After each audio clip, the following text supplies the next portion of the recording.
I often say, if you want to know what the mind of God is about sin and death and suffering, go to the widow of Nain as Jesus walks in, and the widow is bringing her only son out. He's died, and they're going to go bury him, and Jesus comes along. Nobody asked Jesus to do anything.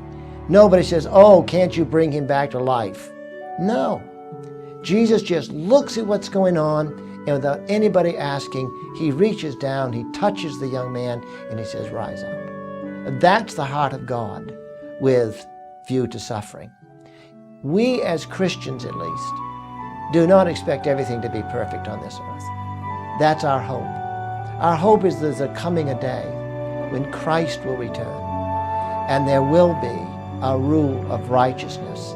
And the Bible says, no more death, no more sorrow, no more tears, no more crying. That's what we look for. But until then, we live in a broken place. And we have a God who is not indifferent to what is going on. But he is also a God who is true to himself. He is true to what he has given man. I give you freedom of choice within boundaries. If you use that to do wrong, then somebody is going to suffer. God may intervene and reverse circumstances. He can do that. I don't say he can, but I don't think that's the rule. I think that's the exception.